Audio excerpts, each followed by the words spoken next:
Hello hi नमस्कार जय जगन्नाथ। आज गोटे नुआ रेसिपी नहीं आसी जार ना कदली चिली बहुत कम इंग्रेडिएंट्स आप बन पारे घरे थिबा सामग्री रे। घरे कंचा कदली अच्छी किंतु आप भाभी पारना मु कौन रोषे करी तो यहाँ आप ट्राए करेंगे। हार्डली 15 ରୁ 20 मिनट भितर रेडी हो पार्टी को भी टेस्ट लगे। बहुत ही कम मसला रे बनैबा तो मुझे कदली चोपा छड़े कि टाइप कट करनेली।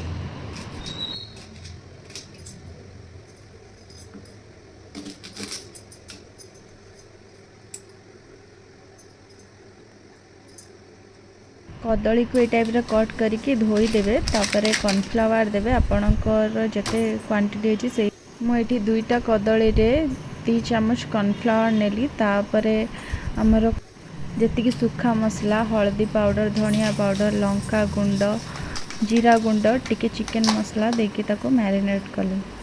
ताकू भल भाव मैरिनेट कला कड़ाई तेल गरम करके एमती फ्राए कले। पानी बिल्कुल भी पकेबेनी, एमती सुखा सुखा रही भल टेस्ट लगे और भल फ्राए हम गोटा गोटा रहिबो। तो देखो कदली कम कम कॉर्नफ्लावर देले ही कदली टेस्टा जना पड़ो। तो से भाव में मुझे फ्राए करनेली। फ्राए कर सारापर गोल्डन ब्राउन हो गला बाहर काढ़ी नेबा। एटी पियाज शिमला लंका लंका रसुण अदा मु काटिकी रखी ये फ्राए हो गलानी। फ्राए होला परे कंचा लंका रसुण काटिकी रखिथे जहाँ जहाँ सब परिबा ताकू ऐड करनेबे।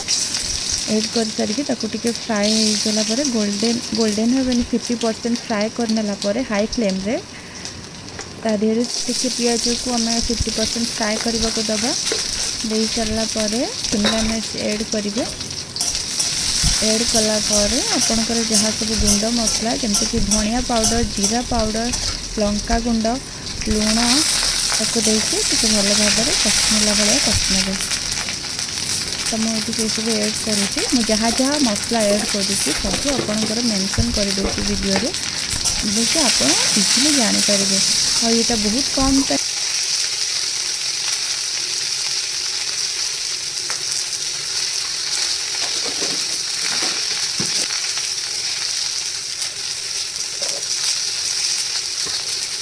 मसला ऐड कला पर लास्ट को मुझे चिकेन मसला देली एवरेस्ट जोटा कि टेस्ट भल हम।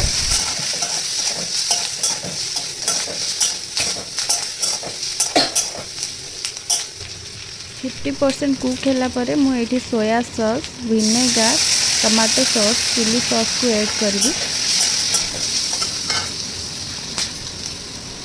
ऐड कला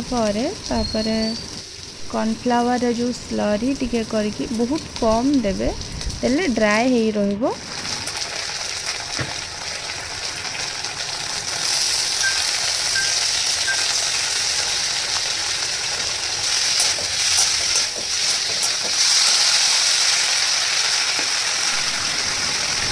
ये सब पर मैं कॉर्नफ्लावर स्लरी ताके ऐड करी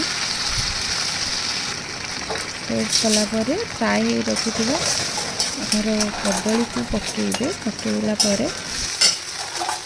हाई फ्लेम रे इटा को कुक करके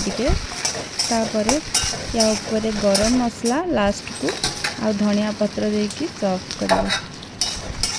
आपण पाखे जब गोलमरीच गुंड थी भी देवे जोटा कि आपण टेस्ट पाई बहुत भल आसे चिली रे।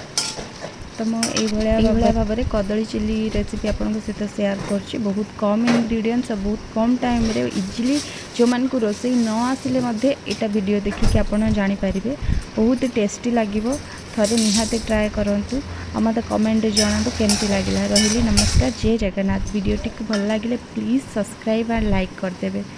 Thank you.